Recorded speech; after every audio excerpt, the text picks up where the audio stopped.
Okay, so I had an addiction. Ever since Dad first got me into Texas Hold'em, I loved poker. The thrill of winning an all-in or making a sick bluff pulled me in, as did the sheer euphoria any winning session brought me. Above all, Lily Capra just loved the game. I admit I didn't win every time. No one does. Poker requires a unique skill set, especially to offset the variance. Those horrific battles with Lady Luck. But Daddy taught me well. From childhood to my 20s, Dad did his best to preach pot odds, position, and making high percentage plays. And for the most part, his lectures paid off. I started off a young cocky pink, but like a focused coach, Dad got through to me. Soon enough, I started winning. We started winning. I hit 18, and that was when Dad started taking me to the Florida card rooms, the house games, all the spots where the action was. He helped me improve my game, helped kindle my passion. Now here I was 35 and settled down in Albany, Georgia. I was still a pretty young woman. A pretty young mother, that is.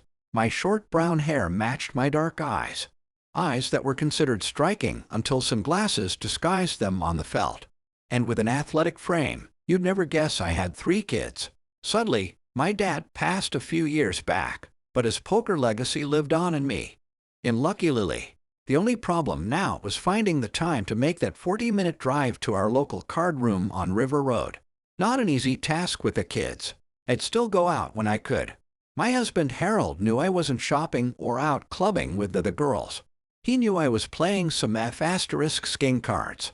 And given the money I won, Harold didn't mind one bit. Tonight was no different.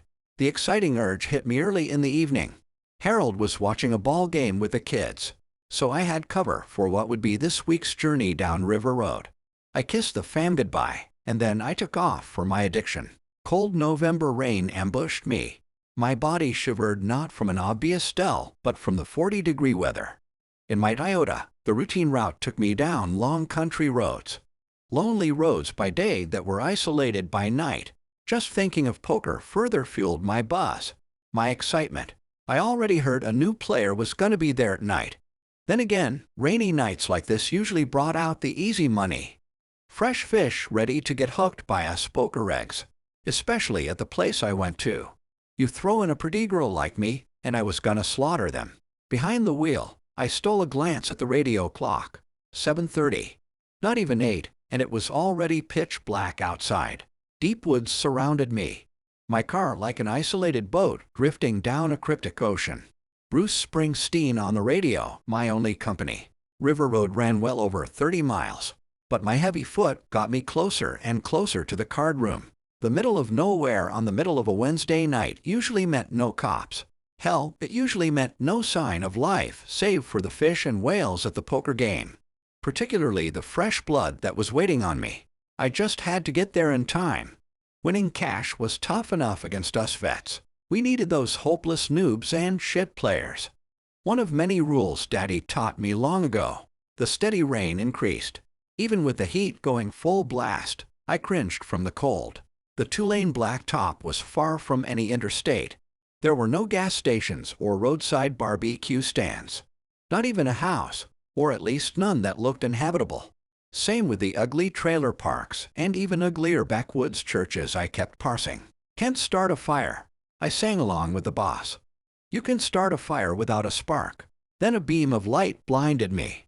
A ferocious flash from behind. I checked the rearview mirror. Saw the fierce headlights gunning for me. I was doing 70.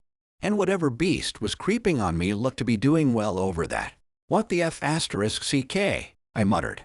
The muscular car glided right in, inches away from my bumper. They hovered at the same distance, taunting me, their headlights beaming on me like an unforgiving spotlight. My glare stayed on the mirror. On that F***ing car. The darkness blanketed its make, model, and color. All I saw was speed and size. The car a locomotive hurtling through the country night. "Pass me, Bashol," I shouted. But the car didn't budge. Mile for mile, it followed me, matching my speed. All around me, Bruce's Dancing in the Dark kept playing. The bombastic beat joined the raindrops for a hypnotic rhythm. Shielding my eyes, I looked down the road. No driveways greeted me. No side roads. No help. The monster's glowing eyes flickered. Headlights from hell. Shit, I cried. Then I heard the car's engine roar to life. It got closer. A final plunge for its prey. Destination on your left. A demanding voice hurled at me. Her tone agitated as always. I was never happier to hear my GPS. Behind me, the headlights careened toward me. The vicious car ready to devour everything in its path. The rain kept splattering my windshield, hindering my vision. But that didn't matter. Not when I'd driven this poker road almost half of my life. A path my father and I had pioneered many years ago. Focused, I swerved the wheel straight into the dirt driveway. A pothole sent me into the air. Piddles exploded all around me. But still, I brought the Toyota to a smooth stop. I turned to see the black and white Dodge Charger cruise past me. Proud, bold letters decorated its doors. Stanwyck, Public Safety. Relief soothed my fear. Extinguished the lingering cold I felt. I watched the cop car disappear down River Road. Right into the storm. I'd caught a break. No trouble from the law. No interruptions. Now I had a whole night of Texas Hold'em waiting for me. Grinning, I drove down the rest of the driveway. Right up to a wooden cabin in the very back of a spacious yard. Like an iron pike gate, tall trees surrounded the house. Privacy for the poker room. I stopped next to a few other cars. All of them hideous. The vehicles more appropriate for a wrecking yard than a decent cash game. There were no lights anywhere. Not even in the cabin. But I'd been here so long it didn't matter. The card room essentially my second home. I stepped out into the brutal cold. The rising excitement kept me warm from both the chilling wind and rain. With methodical poise, I walked over to the trunk. Unlocked it. My smile grew even wider. More wicked. A young man laid inside. A handsome frat boy I'd found a few days ago. He was muscular in his tight t-shirt and gym shorts. His body bound and gagged in duct tape. The head wound leaked blood through his black hair. His horrified blue eyes stayed stuck on me. Daddy was gonna be happy. I brought just what our game needed. Fresh fish. I led the young man up to the front door. Our steps a cryptic chorus on this creaking porch. And then inside, I sat him at the poker table. Many chips already on the green felt. Like a frightened child, I heard the guy whimper. Then again, the first time playing for money was always the scariest. I played more Bruce Springsteen on my phone. Lit a few candles. There was no furniture but the table and chairs. The wooden walls only decorated by a few bland paintings. In the corner, a mini bar offered cheap beer. A lit fireplace staved off the cold. Our poker room was ready. Eager, I sat between Daddy and Oliver. Some other regulars filled out the table. There was a rotten smell permeating the air.